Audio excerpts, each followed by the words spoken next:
Am I on? Yeah, we're on. All right. I'm going to draw a derivative graph on the board. Folks, the x-axis, and here's our derivative graph. We won't make anything real complicated, just something simple. And we will label it f prime, okay? And I might write f prime on it like 10 times, okay? But I won't. Now, I don't care where the y-axis is. We can put it right here. We can put it right here. But we'll put some numbers on here, some letters, just to make you happy. Make the y-axis right here for this one. Make this -10. Make this 8. Wait, -10. Make it +10. And make this 15. All right, those are x values. Now, that is a derivative graph. And what we want to do is we want to take that derivative graph and learn as much as possible about what the original function looks like. Okay. So what you do is you look at the derivative graph and you find the critical points. Just like if you were taking the derivative and setting the derivative equal to 0. You still, what's the first thing you want to do? Find the critical. Well, it turns out the critical points are anywhere that the derivative is equal to 0. Yeah, it's crossing the x-axis. If it crosses the x-axis, what does it equal? 0. Everybody okay with that? That's okay? So, go ahead and put your critical points. Negative, and you can make a chart, and you can make the chart above it or below it. I prefer to make the chart above it, and I'm going to. -10, 10, and 15.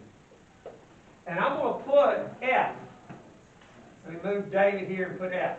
We're going to talk about whether F is increasing or decreasing, and all we got to do is look at the critical numbers. All right. If you look at any value smaller than -10, your derivative is a negative. It's below the x-axis, right? I'm acting like you're in Algebra 1, and I shouldn't do that on camera because somebody says he's mean to his kids. Or he doesn't. No, it's negative. So the original function must be going down. Is that cool? Now, look at the value of your derivative all the way from -10 to 10. What is the value of your derivative? Positive. It must be going what the whole time? Up. Your original function has to be going up. Now, how high it goes up is the area under this curve tells you how high it goes up.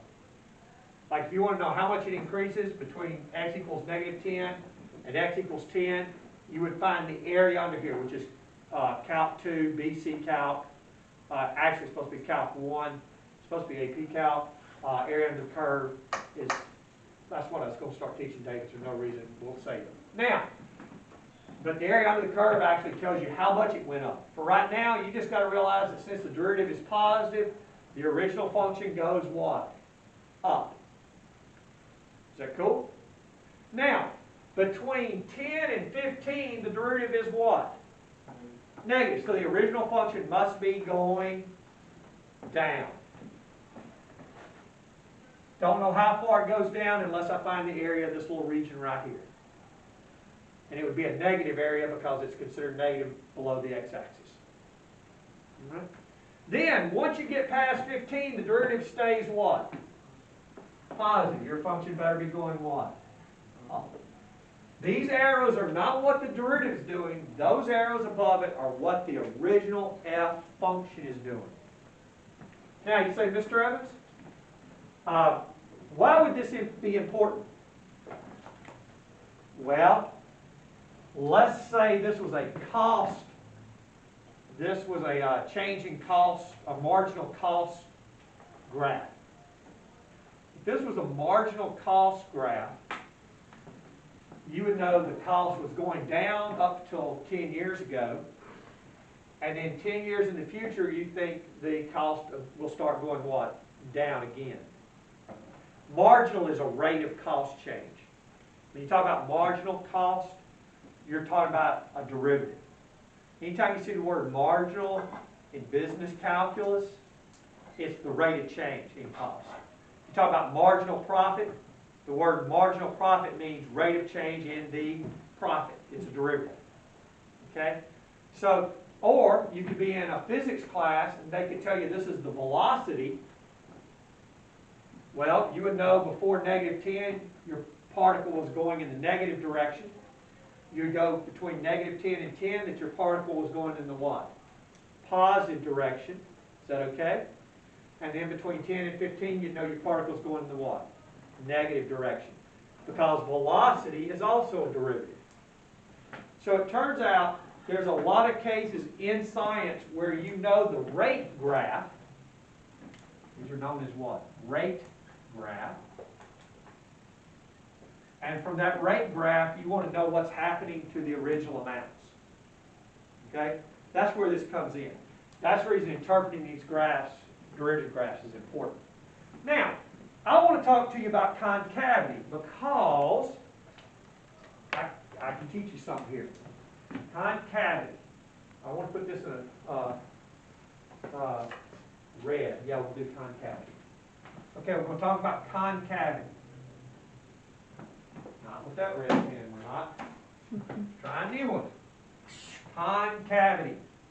And when I'm talking about this, I'm talking about the concavity of the what?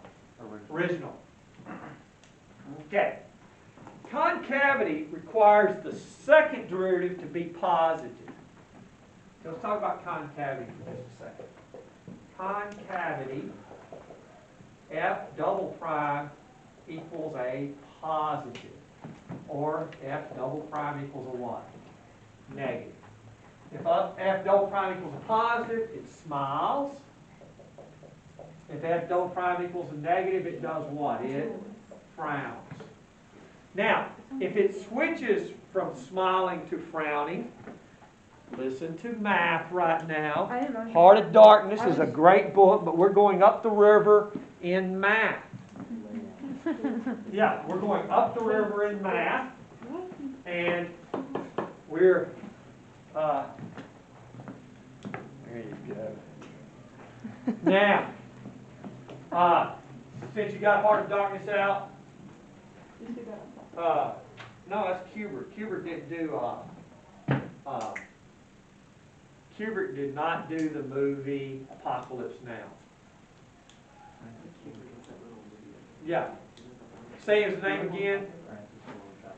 Coppola, Francis Ford Coppola did Is Apocalypse Kubrick Now. the video game character named after that guy? The little Might be. Kubrick did the movie 2001 Space Odyssey.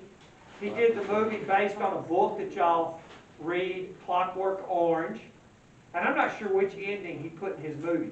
You may not realize it, but when you read Clockwork Orange, there's a different ending based on whether it was published in Europe or published in the U.S. Miss Nia is mad at you for saying that Clockwork Orange the movie is not very good. I can't watch it.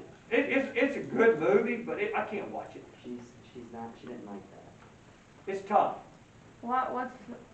Now I'll get to that in a second. Now, but he also did the movie, oh,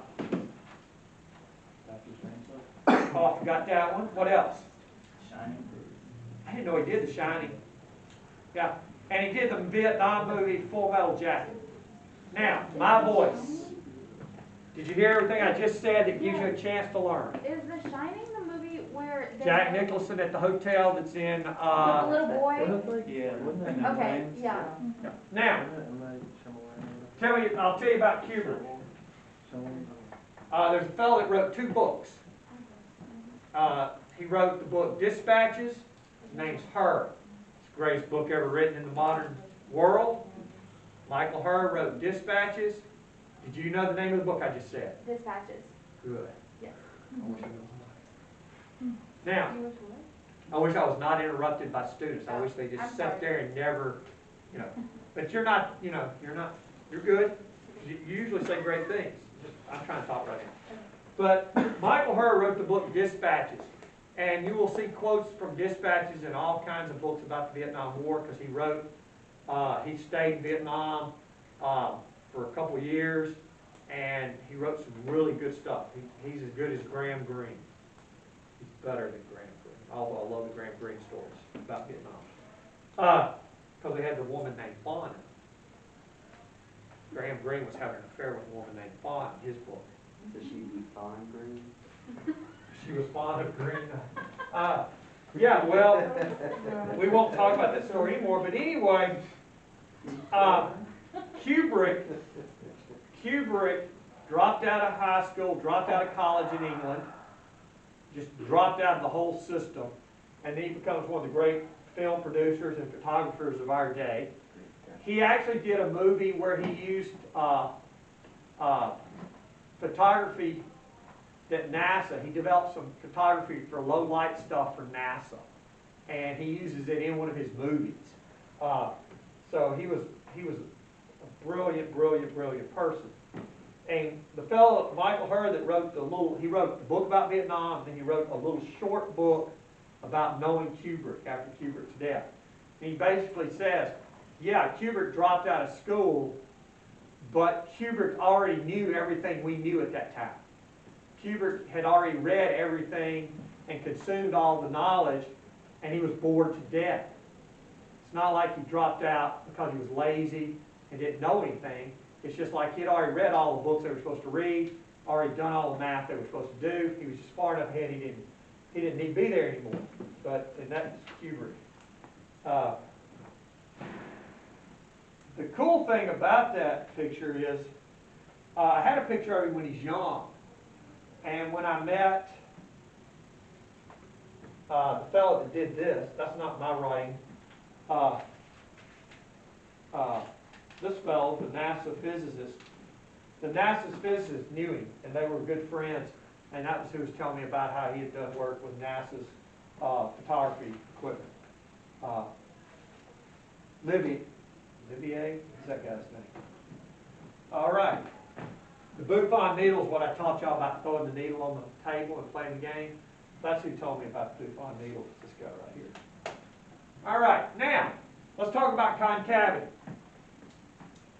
If your derivative is going up, wouldn't the tangent lines be positive right here? Yes. Would the tangents to those be positive? Which means the second derivative would be positive. So all the way from here to here, -4, this thing has to be concave up. It smiles. You can write smiles or you can write concave up. Because see, it doesn't matter if the derivative is down here, it's still going what? Up. As long as the derivative is increasing, as long as the derivative graph is increasing, your original function is going to smile. Now the catch here is, it's going to quit smiling for just a moment, and then guess what? It's going to start doing what again? Smiling some more. So it's really going to smile all the way out to whatever this value is. We'll make up value 3. So I could put -4 there, but it's going to smile, and it's going to keep smiling. All right? But I'm not worried about that one. Here's the big one right here. From 3 on, I'm just going to go ahead and put smiles as one big smiles. I'm not going to worry about that little dimple right there. Doesn't matter. Smiles. From 3 all the way out to 13, guess what it's going to do? It's going to be decreasing. Your derivative's decreasing. So what's going to happen on your original function? It's going to frown. Now, when it gets to 13, it starts doing what? Going up. So it's going to start doing what? Smiling. Now, I want you to look at that, and I want you to think about a way to talk about this and this. Yeah. If you have a relative maximum or minimum on the f prime graph, there is an Please send Dex Davis to the counseling office. Yes, ma'am. There is an inflection point on the original f. There's an inflection point on f. It doesn't equal 0? What? I thought the relative maximum and minimum is when it will equal 0. Okay, the relative maximum and minimum is not on the f graph, it's on the f Oh, okay. prime So then what graph. would those points be on the original? You have to put them in the y value to find out. In other words, on the original, at the x value of 3, you're going to have an inflection. But how do you find out what the y value is? You put the 3 back in the original. It's an inflection point. Changes concavity. Okay, yeah. Alright. So if you look at the derivative graph, you can know everything there is about concavity, because you know if the derivative graph is increasing, your original is smiling, concaved up. You know if the derivative graph is decreasing, then your original graph is what? Concave down. Well, those are kind of inflection points on there too, because it's changing concavity at those 2 points in the derivative graph as well. Right here it's not. This is where it's changing concavity. On this graph. Okay. Increasing and decreasing. It's increasing. It is now what? Decreasing. It's now we're talking about the derivative graph, right? Mm-hmm. The derivative graph's concave down there. Okay. But I'm talking what I'm writing up here is the original yeah. function. Yes, sir. So does the change in concavity in the first derivative signify anything in the original equation? Okay. If you take the first derivative, what's going to happen is it's going to be increasing fairly fast here.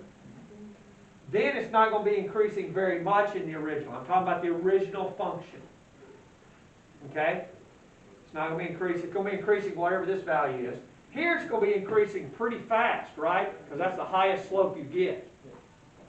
And then what's going to happen to the increase? It's going to what? Get smaller. It's still going to be increasing, but what's going to happen is all of this back here, it's going to be increasing really like this. Then what's going to happen is it's going to start increasing more like this. Here it's going to be increasing where it's increasing, but it's concave down. All right? Now, what you're asking is, to be honest, right here, it's not increasing or decreasing for just a moment, okay? But there's not an inflection point either. But this is weird because what happens is your graph will have an inflection and it'll almost, for just a moment, it'll just have no, you won't be able to see it. And then you'll see the inflection again, you'll see the curve again. Can you draw what that looks like? Yeah. As a matter of fact, that's what we're going to do right under here. If you wanted to draw what the original looks like, and you don't even have